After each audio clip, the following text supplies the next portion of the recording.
ఇక డీటెయిల్స్ చూస్తే కాంగ్రెస్ ఎమ్మెల్యే కోమటిరెడ్డి రాజగోపాల్ రెడ్డి మరోసారి బాంబ్ పేల్చారు. ఆంధ్రోళ్ల తాబేదారులే రాజ్యం ఏలుతున్నారని ఇండైరెక్ట్గా సీఎం రేవంత్ను టార్గెట్ చేశారు. ఆంధ్ర నేతల మోచేతి నీళ్లు తాగిన వారు, కాంగ్రెస్ పార్టీతో సంబంధమే లేని వారు నేడు తెలంగాణను ఏలుతున్నారంటూ సంచలన వ్యాఖ్యలు చేశారు. వారే ప్రభుత్వంలో కీలక పదవులు అనుభవిస్తున్నారని రాజగోపాల్ రెడ్డి అన్నారు. తెలంగాణ ఉద్యమంతో అసలు సంబంధమే లేనోళ్లు నేడు పెద్ద పెద్ద పదవుల్లో ఉన్నారని మండిపడ్డారు. తెలంగాణ ప్రభుత్వంలో వారిదే పెత్తనమన్నారు. పైనున్నోళ్లు లక్షల కోట్లు దోచుకుంటున్నారని ఆరోపించారు. తాను గెలిపించిన ఎమ్మెల్యే కులం పేరుతో అవినీతి అక్రమాలకు పాల్పడుతున్నాడని మండిపడ్డారు. అలాంటి వారికి తెల్లారేసరికి పెద్ద పెద్ద కార్లు ఎలా వస్తున్నాయని ప్రశ్నించారు. అధికారాన్ని అడ్డం పెట్టుకుని అభివృద్ధి పేరుతో లక్షల కోట్లు దోచుకు తింటున్నారని సంచలన ఆరోపణలు చేశారు. దోపిడీదారుల వెంట పడతాం, దోపిడీకి వ్యతిరేకంగా పోరాటం చేస్తామని హెచ్చరించారు. మరోవైపు పేదోడికి 5 లక్షల రూపాయల ఇల్లు మంజూరు చేసేందుకు 500 రకాల నిబంధనలు పెడుతున్నారని రాజగోపాల్ రెడ్డి విమర్శించారు. తీరా ఇల్లు కట్టుకున్న రకరకాల సాకులు చెప్పి బిల్లులు ఆపేస్తున్నారని మండిపడ్డారు. ఇలాంటి దోపిడీకి వ్యతిరేకంగా పోరాడుతానన్నారు. ఈ ప్రభుత్వంలో పేదలకు న్యాయం జరగడం లేదంటూ సొంత పార్టీని, సొంత సర్కారుపైనే నిప్పులు చెరిగారు రాజగోపాల్ రెడ్డి. ఈ తెలంగాణ ఉద్యమానికి సంబంధం లేనోళ్ళు, కాంగ్రెస్ పార్టీకి సంబంధం లేనోళ్ళు వచ్చి పెద్ద పెద్ద పెద్ద పదవులలో ఉంటే నాకు కూడా బాధ అనిపిస్తుంది అప్పుడప్పుడు. కానీ ఒక రాజకీయ పార్టీలో ఉన్నా కాబట్టి నేను ఎక్కువ మాట్లాడలేకపోతున్నా. అధికారాన్ని అడ్డం పెట్టుకొని అభివృద్ధి పేరు మీద లక్షల కోట్లు దోసుకుంటున్న ఎమ్మడి పడతాం. దోపిడికి వ్యతిరేకంగా పోరాటం చేస్తాం. మేము నిజాయితీ పరులం అని చెప్పేసి మా సహనాన్ని, మా ఓపికని చేతగానితనంగా భావించొద్దు. అవసరం వచ్చినప్పుడు విద్యార్థుల కోసం, నిరుద్యోగుల కోసం, యువకుల కోసం, రైతుల కోసం, పేదల కోసం, మా అక్క చెల్లెల కోసం అవినీతికి వ్యతిరేకంగా పోరాటం చేసి యుద్ధం చేస్తాం. భయపడేది లేదు. ఉన్నోడేమో 100 రెట్లు 1000 రెట్లు పెరిగిపోయిండు, లేనోడేమో కొంప కూడా వస్తుంది. వానికి 5 లక్షలు ఇస్తేందుకు 500 రూల్స్ పెట్టిర్రు. 5 లక్షల రూపాయలు ఇంటికి ఎన్ని రూల్స్, ఎంత ఇస్తుర్రు? వాడేమో లక్షల కోట్లు దోసుకుంటుర్రు, పైన ఉన్నోడేమో లక్షల కోట్లు దోసుకుంటుర్రు. 5 లక్షలు ఇస్తేందుకేమో 500 రూల్స్ పెట్టింది. నిజమా కాదా?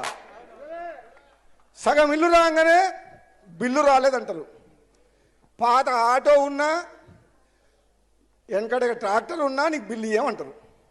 అది ట్రాక్టర్ నడిచేది లేదు, జీపు నడిచేది లేదు. అది ఎప్పుడు ఫైనాన్స్ వాళ్ళు గుంజుకపోయారు, అది ఎప్పుడు ఆయన పేరు మీద ఉందంటే నీకు ఇల్లు క్యాన్సర్ అంటారు. ఇదెక్కడ న్యాయం? ఇక దీనిపై పూర్తి అప్డేట్ మా ప్రతినిధి ప్రదీప్ అందిస్తారు. ప్రదీప్, చెప్పండి, కోమటిరెడ్డి రాజగోపాల్ రెడ్డి సొంత ప్రభుత్వం పైన విమర్శలు చేస్తున్నారు, దానికి సంబంధించి పూర్తి డీటెయిల్స్ చెప్పండి.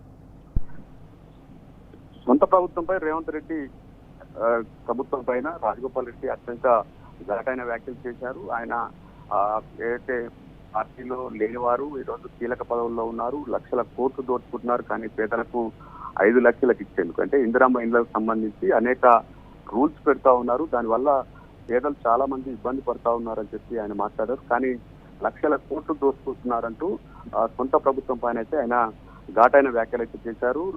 రాజగోపాల్ రెడ్డి చేసినటువంటి వ్యాఖ్యలు అయితే తీవ్ర స్థాయిలో కాంగ్రెస్ లో కలకలం రేపుతున్నాయని చెప్పొచ్చు. ఎందుకంటే సొంత ప్రభుత్వం పైన ఆయన తీవ్ర స్థాయిలో, ఎందుకంటే మనం రేవంత్ రెడ్డి సర్కారు మంచి చేస్తే మంచిత, కానీ తప్పు చేస్తే మాత్రం తప్పు అని చెప్పి చెప్తానని చెప్తూనే తమిళనాడు తరహా రాజకీయాలు తెలంగాణలో రాబోతున్నాయంటూ ఆయన ఒక సంచలనమైనటువంటి కామెంట్ చేశారు. సొంత ప్రభుత్వం పైన తీవ్ర స్థాయిలో ప్రభుత్వం జరుగుతున్నటువంటి తప్పిదాలను అయితే ఆయన నిన్న జరిగినటువంటి రవీంద్ర భారతి వేదిక జరిగినటువంటి ఏపూరు సోమన్న సభలో ఆయన ఘాటైన వ్యాఖ్యలు అయితే చేశారు. ఈయన గత కొంతకాలంగా రాజగోపాల్ రెడ్డి కాంగ్రెస్ ప్రభుత్వం పైన, ముఖ్యంగా పైన తీవ్ర స్థాయిలో ఆగ్రహంగా ఉన్నారు. ఎన్నికల్లో ఏదైతే ఇచ్చినటువంటి హామీలను అమలు చేయడం లేదని చెప్పి ఆయన పదే మాట్లాడుతూ వస్తున్నారు. ఏదైతే ప్రభుత్వం ఎన్నికల్లో ఇచ్చినటువంటి హామీలకు సంబంధించి అమలు చేయకపోతే ప్రజల పక్షానే ఉంటామని ఆయన గత కొంతకాలంగా చెప్తున్నారు. అయితే ఆయనకు ఎన్నికల సమయంలో కాంగ్రెస్ అధిష్టానం మంత్రి పదవి ఇస్తామని చెప్పి హామీ ఇచ్చింది. మంత్రి పదవి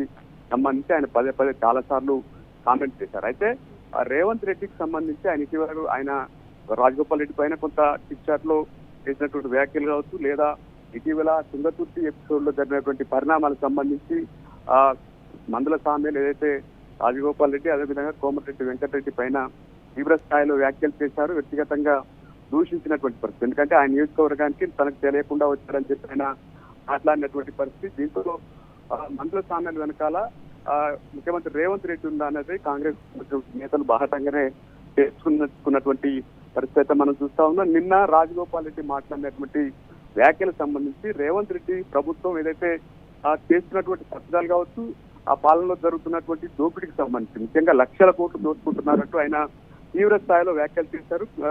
తీవ్రమైనటువంటి విమర్శలు చేసినటువంటి పరిస్థితి మనం చూస్తా ఉన్నాం. ఎందుకంటే ఏదైతే మనం అధికారంలో పక్షంలో ఉన్నామా ప్రతిపక్షంలో ఉన్నామా అనే దానికంటే ప్రజల పక్షమే ఉంటానని కూడా ఆయన చెప్పినటువంటి పరిస్థితి. చాలా మంది ఏదైతే యువకులు కావచ్చు లేదా ఇతర వ్యక్తులు చట్టసభల్లోకి రావాలి, కళాకారులు చట్టసభలోకి రావాలని చెప్పి చేసుకునే ఎవరైతే నేను ఎంపీ అదేవిధంగా ఎమ్మెల్యేలకు నామినేషన్లకు డబ్బులు ఇచ్చిన వారు ఈరోజు పదవులు దక్కించుకున్నారు. తర్వాత అధికారం ఎక్కడుంటే అక్కడికి వెళ్తున్నారు. చాలా మంది అధికారం రాగానే పదవులు రాగానే అవినీతి చేస్తున్నటువంటి పరిస్థితి మనం చూస్తాను. నేను నిజాయితీగా ఉన్న రాష్ట్ర రాజకీయాలను మార్చే శక్తి నాకు ఉందని చెప్పి ఆయన ఒక సంచలనమైనటువంటి కామెంట్ చేసినటువంటి పరిస్థితి. మొత్తానికైతే ఆయన కాంగ్రెస్ ప్రభుత్వం పైన ముఖ్యంగా రేవంత్ రెడ్డి పైన అయితే ఆయన ఘాటైన వ్యాఖ్యలు చేశారు. రాజగోపాల్ చేసినటువంటి వ్యాఖ్యలకు సంబంధించి ఆయన వేస్తారు. ముఖ్యంగా తమిళనాడు తరహా రాజకీయాలు తెలంగాణలో కూడా జరుగుతాయని చెప్పినటువంటి నేపథ్యంలో రాజగోపాల్ రెడ్డి అడుగులు ఎటువైపు అన్నటువంటి చర్చ కూడా జరుగుతున్నటువంటి పరిస్థితి మనం చూస్తా ఉన్నాం. మొత్తానికి అత్యంత తీవ్రమైనటువంటి వ్యాఖ్యలు చేసినటువంటి నేపథ్యంలో రాజగోపాల్ రెడ్డి వ్యాఖ్యలకు సంబంధించి కాంగ్రెస్ పార్టీ నేతలు ఏ రకంగా స్పందిస్తారు, ప్రభుత్వంలో లక్షల కోట్లు దోచుకుంటున్నారంటూ ఒక సొంత పార్టీ ఎమ్మెల్యే తీవ్రమైనటువంటి వ్యాఖ్యలు రేవంత్ రెడ్డి ప్రభుత్వం పైన మంత్రులు చేశారు. చాలా మంది కాంగ్రెస్ పార్టీ సంబంధం లేని వారు కీలక పదవుల్లో ఉండి ఈ రోజు రాష్ట్రంలో పాలన చేస్తా ఉన్నారని చెప్పి చెప్తున్నటువంటి నేపథ్యంలో ఏ రకంగా చూస్తారు. మొత్తానికి ఏదైతే ప్రధానంగా ఆయన వ్యాఖ్యలు మొత్తం కులాన్ని మతాన్ని వాడుకొని రాజకీయాలు చేయాలని చెప్పినటువంటి నేపథ్యంలో ఏ రకంగా రాజగోపాల్ రెడ్డి వ్యాఖ్యలకు సంబంధించి కాంగ్రెస్ నేతలు ముఖ్యంగా మంత్రులు ఏ రకంగా రియాక్ట్ అవుతారనేది చూడాల్సినటువంటి పరిస్థితి మనం చూస్తాం. Right Pradeep, thank you for the update.